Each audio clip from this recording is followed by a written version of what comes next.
so let's do this. Okay, so ladies and gentlemen, your starter, we kind of took a break from like inequalities and like shading and, left side, right side, filled in circles, not filled in circles, but we're kind of getting back to that again with graphing, okay? So let's take a look at how we do this.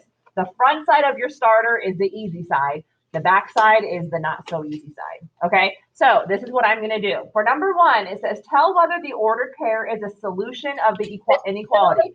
So my final answer is gonna be yes or no, okay? But of course, there is some work I need to show. So here's my X and here's my Y.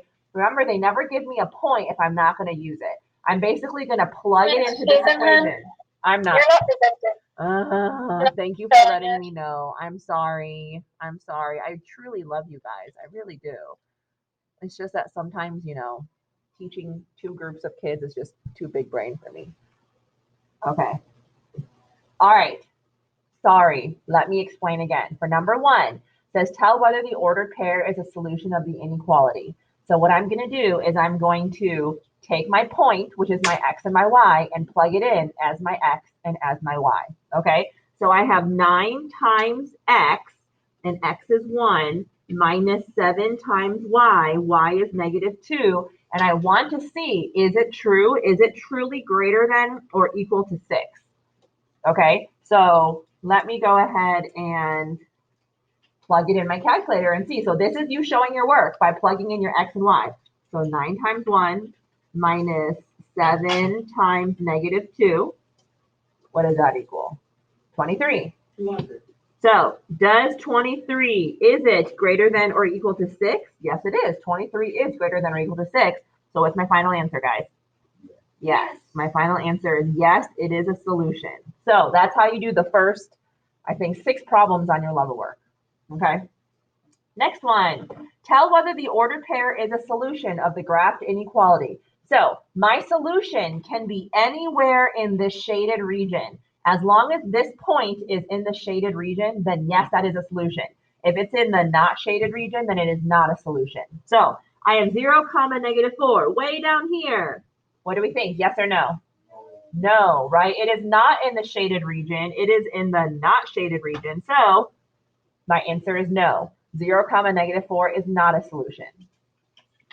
Let's try the next one. Ooh, this one is tricky. -1, +1. It's on the line, so it's on the border. Hudson, what do you think? No, because this one's a dashed line and that really doesn't include the line. Perfect, exactly.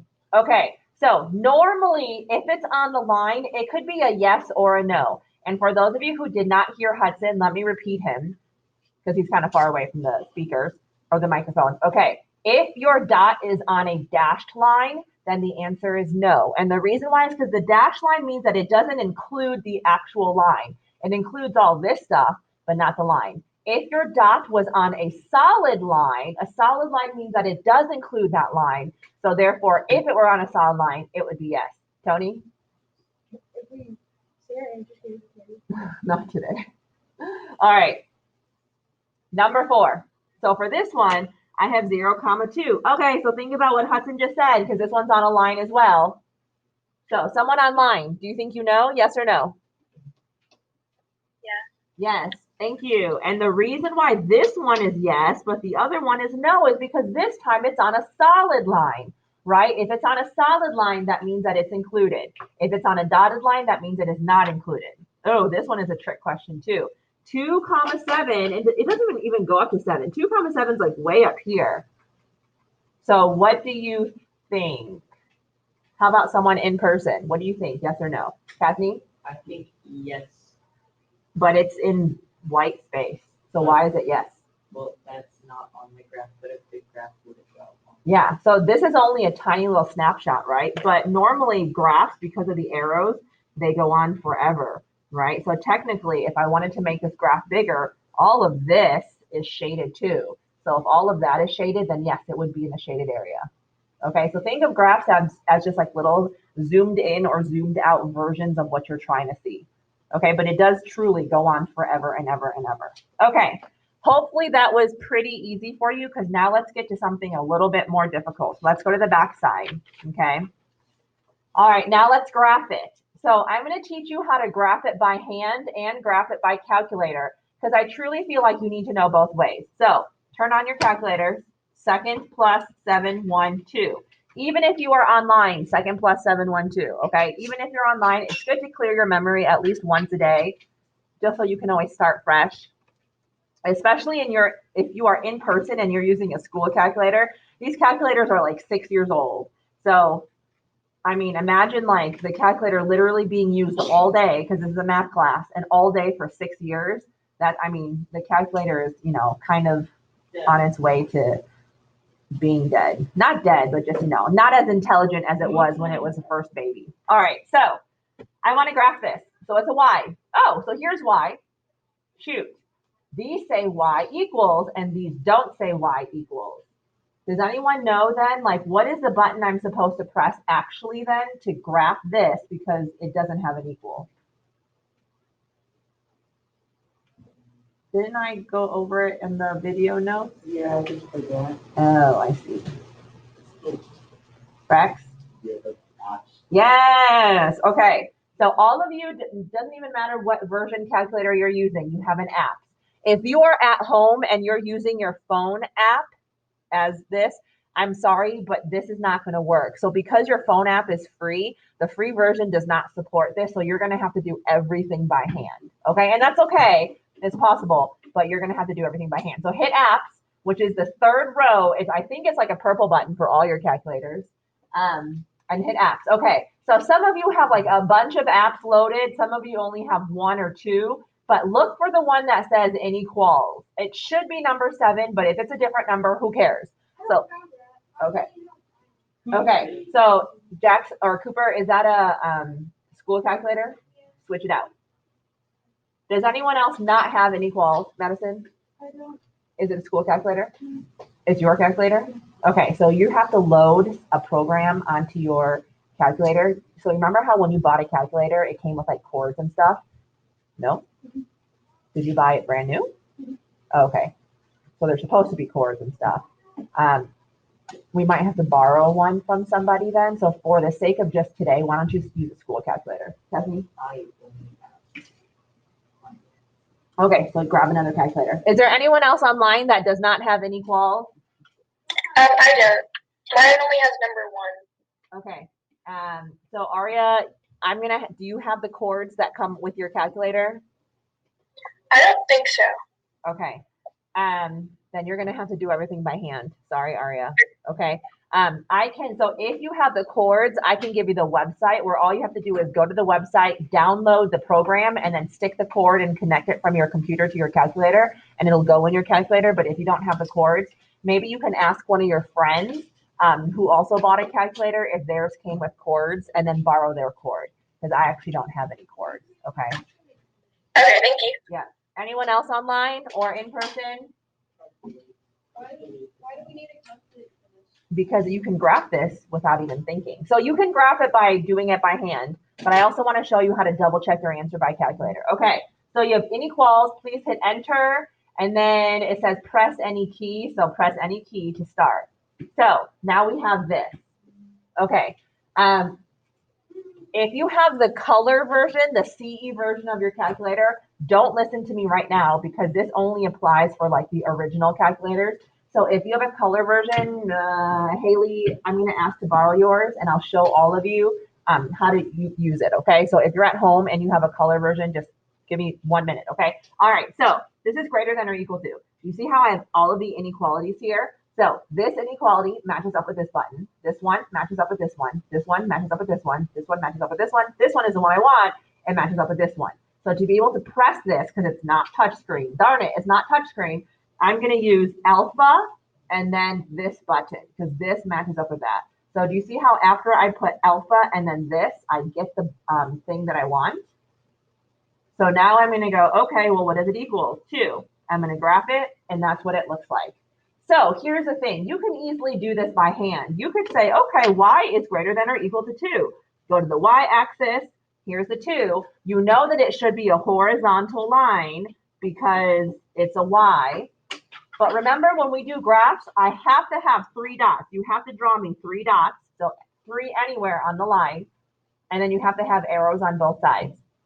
Now, where do I shade? I know that my calculator told me to shade on top, but why? Because the reason why is because it says y is greater than. So go to your y and it's greater than. Aren't the greater than ones up here and the less than ones down here? Like, because this is the bigger numbers of the y, this is the smaller numbers. So since the greater thans are up here, that means you're shading up here. Okay, you have to know which way you're shading by your, like, just in your head. You can't rely on your calculator. Haley, can I have your calculator, please?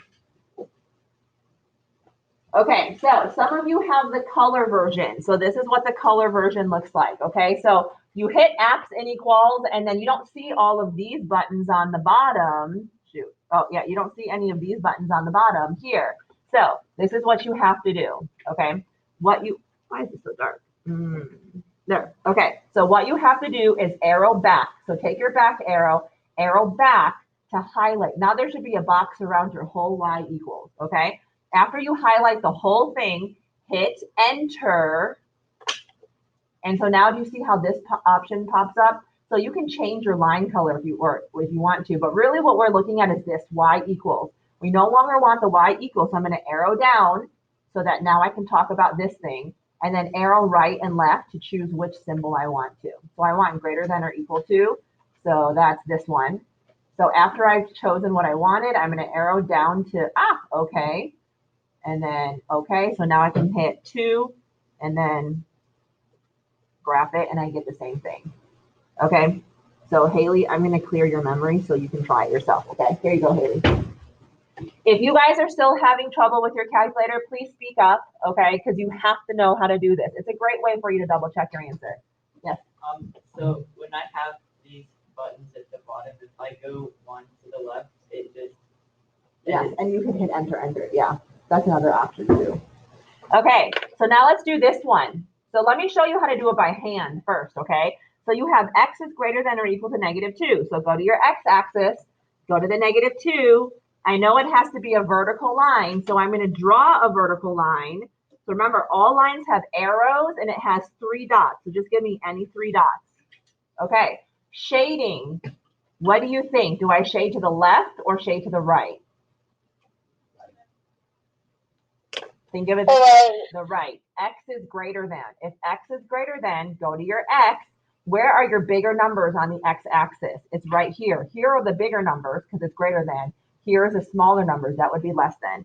So you're shading on the right this time. Okay, that's how you decide whether you shade left or right.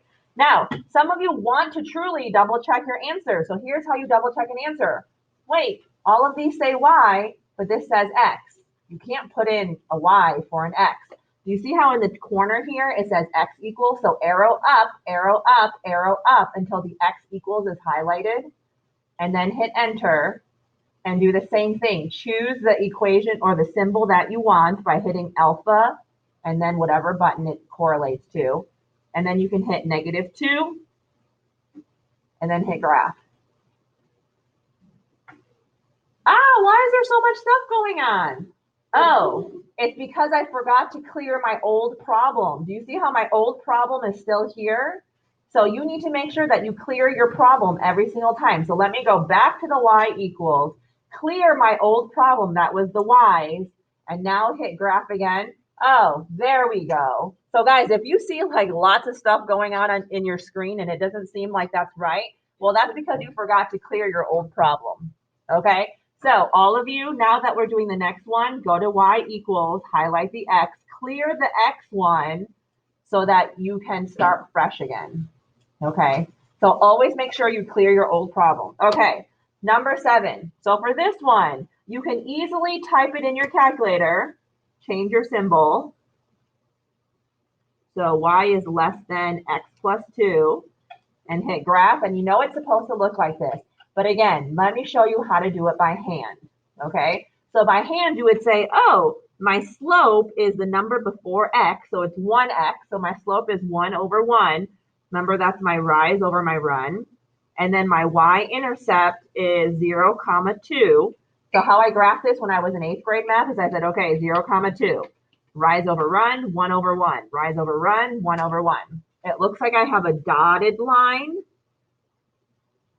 So whenever you graph, make sure you have arrows and 3 dots. You can't just draw a line, okay? If you just go Boom, that's my line. That's not okay. All right, you have to have arrows and 3 dots. Okay, yes, Lance? How do you know the dotted line? How do you know it's a dotted line? Because you see how there's no line underneath here? So just like with like the closed circle and the filled in circle, if there's no line, it's dotted. If there is a line, then it's solid. Hudson, question? Okay, that's okay. Now, how do I know where to shade? I know my calculator gives me the answer, but you still need to know in your head. This says y is less than. Yes, Hudson? Because you're looking at the Y line, it's just whichever one is. Yeah. So if this is y is less than, go to your y-axis. Where are the smaller numbers? The smaller numbers on the y-axis is right here, right? These are the bigger numbers. So you shade in where your smaller numbers are. So it looks like that. And then I know I got it right because I can compare with my actual picture. Okay. Michael, are you still here? I don't know. Yes, I'm here. Okay. I just saw your message. Yes, I'm recording our class right now, and then I'll put it on Schoology, okay? All right. Okay. Number 8. So for this one, I can't type that in my calculator because my calculator only says y. So what do you think I need to do first? Solve for y. Solve for y. So I'm going to minus 3x on both sides. So I end up getting y is greater than negative 3x minus 2. Right? I have to solve for y. Guys, never solve for x. Some kids are like, can I just solve for x and then put it in the x equals version? No. Okay? You can't do that. So you have to solve for y. Remember, if you're dividing by a negative, you have to flip your symbol, but I'm not dividing by a negative here, so that's not the case here. Looks like my slope is negative 3 over 1. That's my rise over run. My y-intercept is 0, comma negative 2. So how do I graph this? 0, comma negative 2. Down 3 over 1. Up 3, left 1. I can also go in the opposite direction. So look at the symbol. Is it solid or dotted? Dotted because there's no line underneath my inequality. Okay, so here was my equation. Y is greater than. So if y is greater than, do I shade to the left or to the right? Right, so that's equal to both. Yes, it's to the right because look, y is greater than. Go to your y-axis. Where are the bigger numbers on your y-axis? Here. So then this is where you shade. Yes, Lance? How couldn't you plug in like solve for x? Why can't you solve for x? Yeah. Because your calculator does not support solving for x. Well, like if you went up to the x equals. It would not. So again, if you solve for x, you would get what? Like negative 1/3 y minus 2/3 or something. I tried it again first period or second period because someone's like, no, you can do it. And we tried it and it wouldn't. You just get a blank screen. Your calculator does not support that. Normally, you always want to solve for y. The only time you use the x is if you just have like one number with no other variables. Okay. Okay. So that is what we are doing today. Please make sure you're solving for y. Okay. Please make sure you flip your symbol if you multiply by a negative. You have second period to thank because they're all whiny and they're like, it's Friday. Do we have to do all the problems? Lance, can I have your level work, please? All right. So for those little whiny babies, All of them. No level work. don't be greedy. No level work. These are the ones you're crossing out in your level work. You can cross out 3 and 4, and you can cross out 15. Tell second period that we said they're too whiny all the time. So 3, 4, and then 15. Okay. 3, 4, and then 15. Don't be greedy. Don't be greedy. All right.